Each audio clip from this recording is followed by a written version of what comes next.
But if you look at today's game, I must admit that this was the worst United has played after Grimsby. Attacking wise, after Grimsby game, this is the worst game we played. I think statistics don't lie.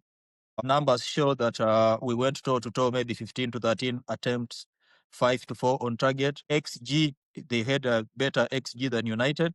I think the only teams that have outplayed United in terms of even goals expected was Man City and Liverpool. I think those ones only. I'm not so sure about Aston Villa. We have always been an attacking team. Our problem has been the back, not going forward. But even today, recording an XG below 1, that's new. We've not done that the whole season. And then today we were just flat. Nothing was working. Yeah, nothing was working. I know we're missing like 7 players, 6 of which are starters plus Kobe Mainu. So you have to. I acknowledge that we don't have players. We're missing our key players, yes, and we also don't really have depth, because if you look at the team that started, and then the bench only has again Euro and teenagers. And this Dutch guy who came from Malaysia are the kids. Like, the manager does not have anything to bring from the bench to change the course of the game.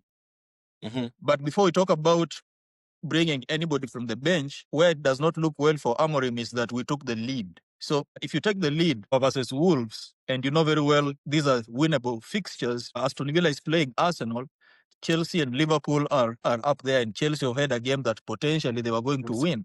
So if you're Amorim, this is a game you must win, and then we take the lead.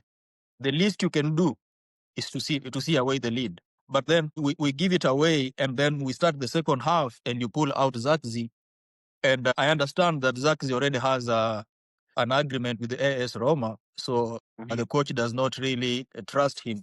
But today he was not awful. Yeah. So he's still a United player. He was not awful. You try see if you can get something out of him, because we are drawing, and then you remove Zagzi. Yeah, exactly. So you pull out Zagzi and bring in Fletcher. I mean, we like trying kids, but Fletcher hasn't shown it. For the past 2 games, he hasn't shown it. Why they pulled out Zagzi and brought in Fletcher?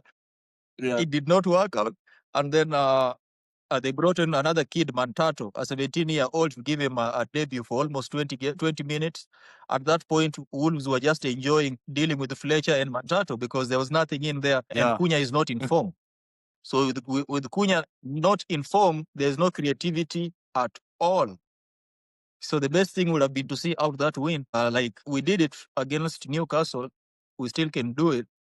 But I know the manager does not want to sit back and defend one against Wolves, so that still makes sense. But go forward when you know that you can make something out of it. Yeah. So that was just terrible from both the manager, and it does not look good on the team, because if you lose 7 players and our lineup looks like that, it's not good. That team that is out there, it can't take you anywhere.